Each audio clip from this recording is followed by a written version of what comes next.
नमस्कार दोस्तों, स्वागत है आपका अजय हिंदी कहानियां चैनल पर। मैं आपके लिए लेकर आया हूं एक ऐसी प्रेरणादायक कहानी जो आपको न केवल भावुक कर देगी बल्कि सिखाएगी भी। इस कहानी की शुरुआत भगवान विष्णु के शब्दों से होती है। हे मानव, जो सच्चे दिल से दूसरों की सेवा करते हैं और निस्वार्थ भाव से अपने कर्तव्यों का पालन करते हैं, उनकी सहायता करने मैं स्वयं आता हूं।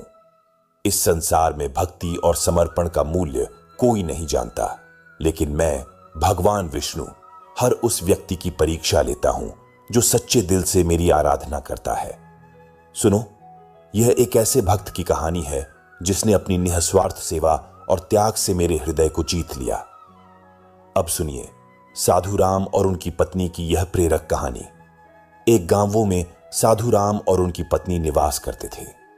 उनके घर में सिर्फ वही दो लोग रहते थे और दोनों ही परम श्रद्धालु और दयालु थे। उनकी प्रकृति बहुत उदार थी और वे बहुत संतोषी और भागवत भक्त थे। दिन गांव से भिक्षा मांग कर लाते थे और उनकी पत्नी भोजन बनाती थी। अगर उनके द्वार पर कोई अतिथि आता तो वे उसकी सेवा करते और उसे भोजन कराने के बाद ही स्वयं भोजन करते थे। अगर कोई अतिथि नहीं आता तो वे पशु पक्षियों को उनका हिस्सा देकर भगवान का नाम लेकर प्रेम से भोजन करते थे। उनके मन में किसी भी प्रकार का द्वेष और अहंकार नहीं था। उन्हें भिक्षा में जो कुछ भी मिल जाता उसी से वे संतुष्ट रहते और अधिक की कामना नहीं करते थे। अगर उन्हें भिक्षा भी नहीं मिलती तो भी वे ईश्वर का धन्यवाद करते हुए शांति से जल पीकर सो जाते थे। उनके पास असंतोष और अशांति भटक भी नहीं पाते थे। उनके अंदर भगवान के प्रति दृढ़ विश्वास और श्रद्धा थी, इसीलिए उन्होंने कभी अपनी गरीबी के लिए भगवान को दोष नहीं दिया। एक दिन साधु राम भिक्षा मांगने के लिए घर से निकले।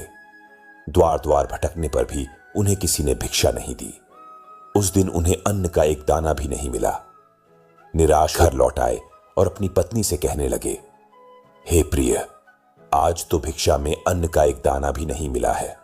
लगता है आज भूखा ही सोना पड़ेगा।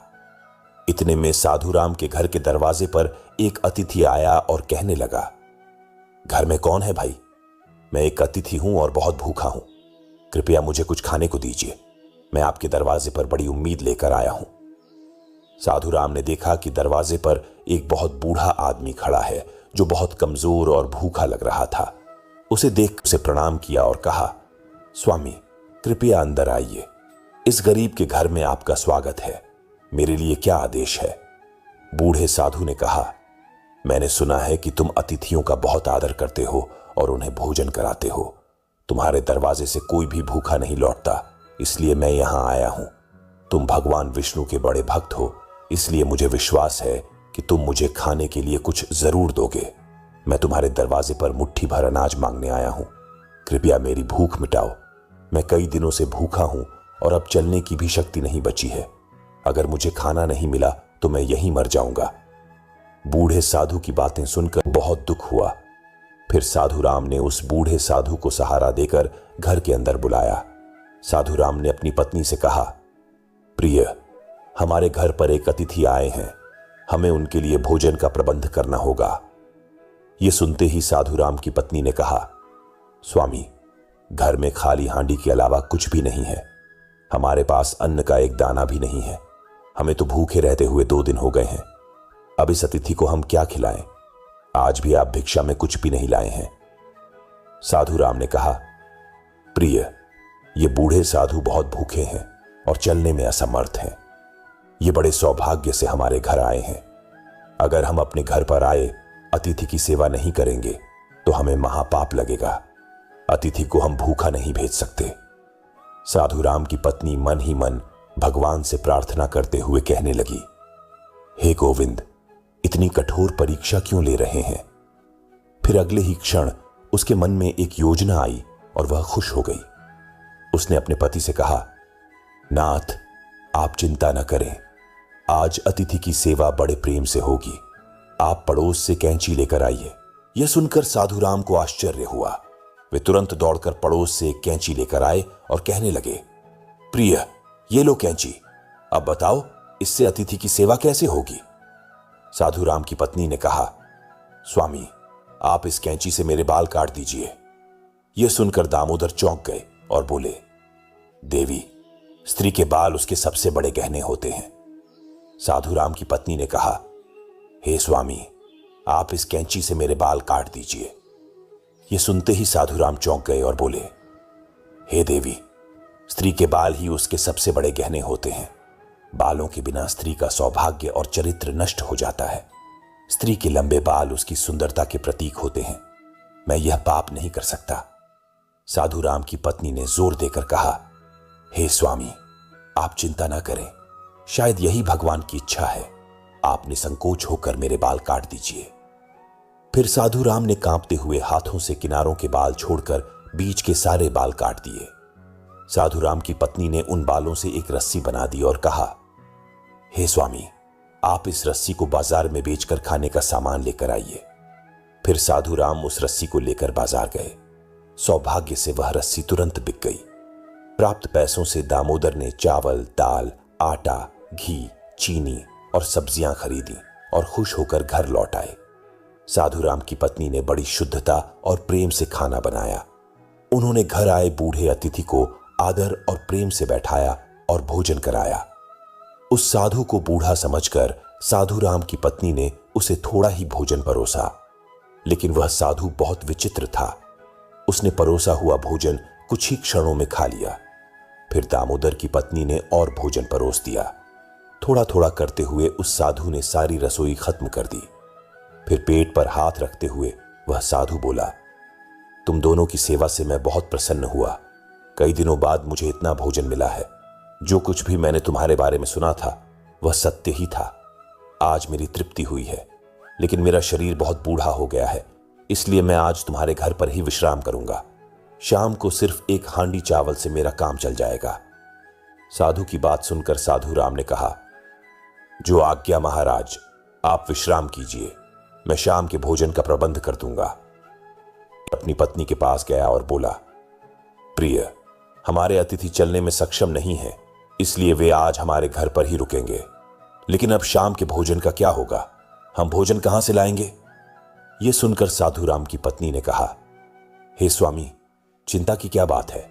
मेरे बाल अभी भी बाकी हैं। आप फिर से मेरे बाल काटकर बाजार में बेच आइए। फिर से कैंची चली, सती के बाल कटे और उससे रस्सी बनी। दामोदर फिर से उस रस्सी को लेकर बाजार गया। सौभाग्य से वह रस्सी भी बिक गई और उसने उससे भोजन की सामग्री खरीद ली। प्रसन्न होकर वह घर लौट आया। साधु राम की पत्नी ने शाम का भोजन बनाया और उन्होंने अतिथि को आदर पूर्वक आसन पर बिठाकर भोजन परोसा। अतिथि ने थोड़ा थोड़ा करते हुए एक एक चावल खा लिया और देखते ही देखते सारा भोजन खत्म कर दिया। फिर वह बूढ़ा अतिथि कहने लगा, अरे भाई, आज बहुत थक गया हूं, रात के लिए यहीं सो जाता हूं, सुबह उठकर चला जाऊंगा। यह सुनकर साधु राम ने कहा, जैसी आपकी इच्छा, आप आज हमारे घर पर ही विश्राम कीजिए। वह बूढ़ा अतिथि साधु राम के घर पर ही विश्राम करने लगा। दामोदर और उसकी पत्नी दोनों ही उस बूढ़े अतिथि की सेवा करने लगे और उसके पैर दबाने लगे। चरण दबाते दबाते रात बीतने लगी और अतिथि सो गया। असल में वह साधु कोई साधारण व्यक्ति नहीं था, बल्कि वह साक्षात भगवान विष्णु थे, जो वृद्ध का वेश धारण करके साधु राम के घर पर विश्राम कर रहे थे। पत्तों के बिस्तर पर सोकर उन्हें अपार शांति और सुख की अनुभूति हो रही थी। साधु बाबा को सोता हुआ देखकर साधु राम धीमी आवाज में अपनी पत्नी से कहने लगे, हे प्रिय, बाबा बहुत बूढ़े हैं, इनका शरीर बहुत ही कमजोर है, शायद कल सुबह भी ये चल नहीं पाएंगे। कल मैं सुबह जल्दी उठकर भिक्षा मांगने चला जाऊंगा और हम बाबा को भोजन खिलाकर उनकी सेवा करेंगे। आंख बंद किए हुए साधु बाबा की यह बात सुन ली। उन दोनों पति पत्नी का त्याग और अतिथि प्रेम देखकर भगवान विष्णु की आंखें भर आईं। श्री हरि तो भक्तवत्सल हैं और जो भी लीला रचते हैं उसमें उनके भक्तों का ही कल्याण होता है। पैर दबाते दबाते दामोदर और उनकी पत्नी वहीं साधु बाबा के चरणों के पास ही सो गए। फिर साधु बाबा ने साधु राम की पत्नी के सिर पर हाथ फेर दिया। हाथ फेरते ही उस सती के सिर पर काले, घने और लंबे बाल उग आए। फिर उन्होंने दामोदर के शरीर पर हाथ फेर दिया, जिससे दामोदर स्वस्थ और अत्यंत पवित्र हो गए। भगवान ने साधु राम की झोपड़ी की ओर देखा और वह उसी क्षण एक विशाल महल में बदल गई। उस महल में अनगिनत रत्न, स्वर्ण, माणिक और मोती एकत्रित हो गए। भगवान बोले, हे सती, तुम्हारी भक्ति और समर्पण से मैं अत्यंत प्रसन्न हूं। आजीवन तुम दोनों अपनी साधना पूरी करके वैकुंठ लोक जाओगे। मैं छाया की तरह सदैव तुम दोनों के साथ रहूंगा। इतना कहकर भगवान विष्णु उस स्थान से अंतर्ध्यान हो गए। कुछ देर बाद जब साधु राम की पत्नी की नींद खुली तो वहां का दृश्य देखकर वह आश्चर्यचकित हो गई। कल की सारी घटना उसे याद आ गई। अचानक से उसके बाल कैसे उग आए, ये दुर्लभ वस्त्र, आभूषण और अनमोल रत्न कहां से आ गए, ये महल अचानक कहां से आ गया। उसने तुरंत ही अपने पति को जगाया। जब साधु राम ने यह सब चमत्कार देखा तो उसे भी अपनी आंखों पर विश्वास नहीं हुआ। वे दोनों ही एक दूसरे की ओर देखकर सोच में पड़ गए। फिर साधु राम ने अपनी पत्नी से कहा, हे प्रिय, कल हमारे घर पर आए हुए वह बूढ़े साधु कहां गए?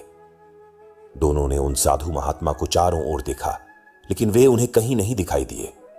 साधु राम ने हर्ष से प्रफुल्लित होकर अपनी पत्नी से कहा, हे प्रिय, वे कोई साधारण अतिथि नहीं थे। वे साक्षात करुणा के सागर भगवान विष्णु ही थे। ये सारी विभूति उन्होंने हमें सुदामा की तरह ही प्रदान की है। हम दोनों ही उन्हें पहचान नहीं पाए।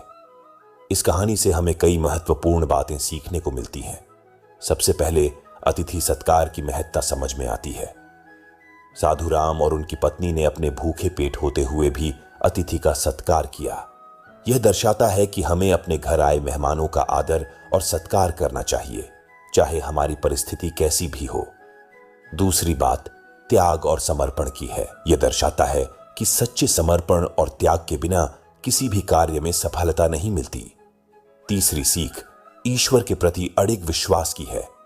साधु राम और उनकी पत्नी ने कठिनाइयों के बावजूद भगवान के प्रति अपने विश्वास को बनाए रखा और उनकी सेवा में कोई कमी नहीं आने दी। चौथी बात दया और उदारता की है। उनका हृदय दयालु और उदार था। उन्होंने हमेशा दूसरों की मदद करने की कोशिश की, चाहे वे खुद कितनी भी कठिनाई में क्यों न हो। अंत में यह कहानी सच्ची भक्ति का फल भी दिखाती है। सच्ची भक्ति और निःस्वार्थ सेवा का फल अवश्य मिलता है। भगवान विष्णु ने साधु राम और उनकी पत्नी की सेवा और भक्ति से प्रसन्न होकर उन्हें धन संपदा और आशीर्वाद दिया। कुल मिलाकर कहानी यह सिखाती है कि भक्ति, समर्पण और त्याग से भरे हुए हृदय को भगवान स्वयं आकर आशीर्वाद देते हैं और हमें हमेशा दूसरों की सेवा और सहायता करने के लिए तत्पर रहना चाहिए। तो दोस्तों, अगर आपको यह कहानी पसंद आई हो तो कृपया लाइक करें, कमेंट करें और अपने विचार हमसे साझा करें। हमारे चैनल अजय हिंदी कहानियां चैनल को सब्सक्राइब करना न भूलें, ताकि आप इसी तरह की और भी रोचक और प्रेरणादायक कहानियां सुन सकें। धन्यवाद और फिर मिलेंगे एक नई कहानी के साथ। जय श्री राधे कृष्ण।